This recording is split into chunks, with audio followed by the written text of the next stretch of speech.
சர்வதேச அளவில் பரபரப்பாக பேசப்படும் செய்திகள் வலைத்தளங்களில் பரவலாக பாதிக்கப்பட்டு வருகின்றன. அந்த வகையில் எந்தெந்த செய்திகள் மிக அதிகமாக இத்தகைய தளங்களில் விவாத பொருளாகியிருக்கின்றன என்பது குறித்த தகவல்களை தருகிறார் செய்தியாளர் திவ்யநாதன்.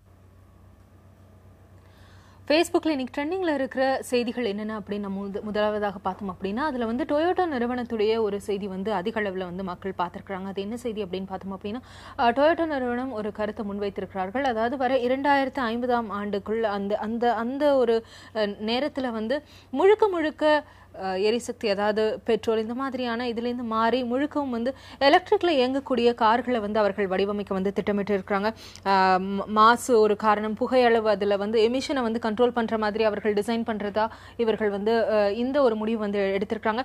இதில் ஒரு முக்கியமான பின்னணி என்ன அப்படின்னு பார்த்தோம் அப்படின்னா கடந்த சில நாட்களுக்கு முன்பு ஜெர்மனுடைய அந்த வாக்ஸ்வேகன் நிறுவனத்தினுடைய பிரச்சனை வந்த பிறகு, அதாவது அவர்களுடைய எமிஷன் டெஸ்ட்ல அவர்கள் சில முறைகேடுகள் பண்ணதன் பிறகு தற்போது டொயோட்டா நிறுவனம் இப்படி ஒரு அறிவிப்பை வெளியிட்டிருக்கிறது வந்து ஒரு ரொம்ப முக்கியமான அறிவிப்பா பார்க்கப்படுது.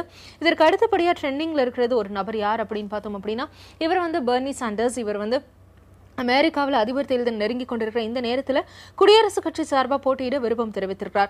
இவர் வந்து செய்தி நிறுவனத்திற்கு ஒரு பேட்டி அளித்திருக்கிறார். அதில் ஒரு முக்கியமான ஒரு கருத்தை முன்வைத்திருக்கிறார். அந்த கருத்தினால அவர் தற்போது சர்ச்சையில் சிக்கியிருக்கிறார் அப்படின்னு சொல்லலாம். என்ன அப்படின்னா அமெரிக்காவில் துப்பாக்கி கலாச்சாரம் என்பது வந்து தொடர்ந்து அதிகரிச்சுட்டே இருக்கு.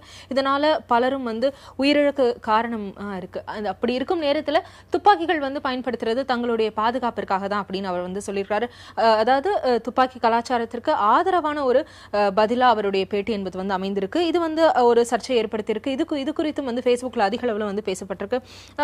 செய்தி தாள்களில் வந்திருக்கிற கருத்து சித்திரங்கள், கார்ட்டூன்ஸ் என்னென்ன அப்படின்னு நம்ம பார்த்தோம் அப்படின்னா பாகிஸ்தானுடைய டான் பத்திரிகையில் இந்த கார்ட்டூன் வெளியிடப்பட்டிருக்கு. பாகிஸ்தானுக்கு தற்போது தாலிபானை விட அங்கே வந்து ஐஎஸ் அமைப்பு, தயஷ் அப்படின்னு சொல்லப்படுற ஐஎஸ் அமைப்பினால அச்சுறுத்தல் அதிகமாக இருக்கு அப்படின்றத பதிவு பண்ணும் விதமா இந்த கார்ட்டூன் வந்து வெளியிடப்பட்டிருக்கு. அதாவது தாலிபான்களும் ஐஎஸோட இணைந்திருக்கிறார்கள், அதற்கான வாய்ப்புகளும் இருக்கு அப்படின்றதும் வந்து மறைமுகமா இந்த கார்ட்டூன் மூலமா அவர்கள் வெளிப்படுத்தியிருக்கிறாங்க. இதற்கு அடுத்தபடியா சைனா டெய்லி பத்திரிகையில இந்த கார்ட்டூன் வெளியிடப்பட்டிருக்கு. என்ன அப்படின்னா சர்வதேச கால்பந்து சம்மேளனத்துல தற்போது பல்வேறு முறைகேடுகள் நடைபெற்று வருது. செப் பிளாட்டர் வந்து நீக்கப்பட்டிருக்காங்க. இந்த மாதிரியான பல்வேறு சர்ச்சைகள் வந்து ஃபிஃபாவை நோக்கி இருக்கிறத சித்தரிக்கும் விதமா இந்த கார்ட்டூன் வெளியிடப்பட்டிருக்கு. ஒட்டுமொத்தமா இவைதான் சோஷியல் நெட்வொர்க்ஸ்ல அதிக அளவில் பேசப்பட்டிருக்கின்றன.